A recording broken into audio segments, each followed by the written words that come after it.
There's a lot of people in the comment section on all social media platforms that commonly reply to my posts in a way that is self-doubting, because they're always asking, Dennis, are you really healed? Is it really possible to heal? And it's interesting because the lower self, or the elements of anxiety, the elements of overprotection, will make it seem like everybody else can heal and recover, but your personal challenge is different than theirs. Therefore, you won't be able to heal, and you'll only be able to manage what it is you're currently going through in relation to anxiety.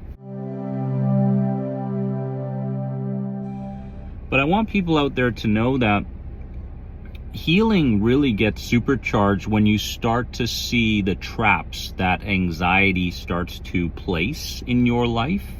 And when I mean in your life, I'm talking about the traps in relation to spontaneous ideas that show up in your mind, mainly around doubt and things from your past that you may still be angry at, guilt-ridden, blameful, these sorts of things. So it'll pull your attention there. And ideas around the present moment where something just isn't right or something could go wrong. These are the kinds of traps I'm talking about mentally. It's also the emotional traps where something will happen and there will be this huge emotional magnification of that thing, meaning, oh my God, did you just see what happened? Well, this is going to get 10 times worse, right?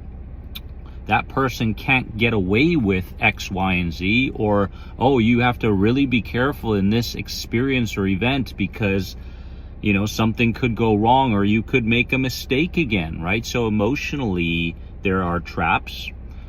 Behaviorally, there are traps because a lot of people with anxiety live unconsciously, meaning the behaviors that they implement throughout the day are on autopilot.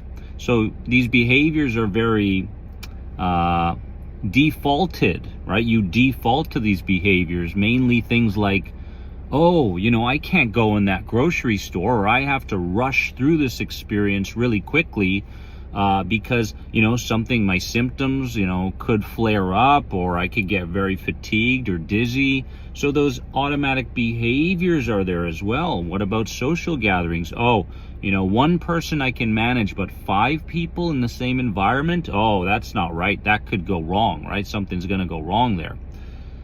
So as you can see, there are traps mentally, emotionally, behaviorally, habitually, spiritually, right?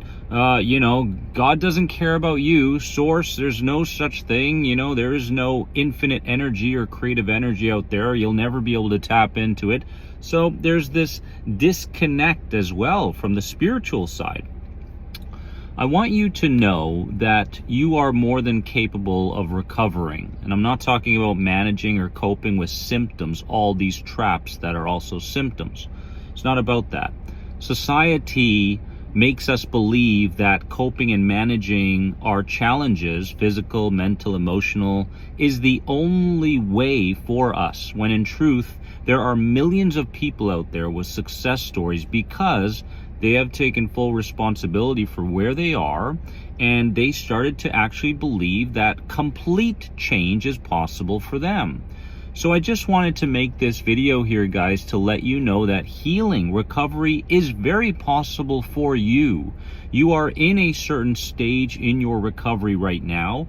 You may be stuck in that stage because you haven't accepted or courageously been able to confront something yet. So you're still stuck at that stage, maybe because you know enough, but you haven't applied enough consistently and with enough emotion for the subconscious to get the message, right? So there are these elements where, you get stuck in a stage until, these courageous parts of us start showing up and we start becoming a different person in the face of fear.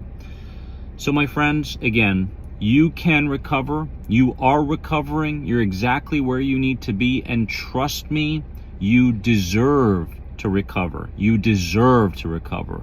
Believe that. I love you guys so much. Have a wonderful day. Bye.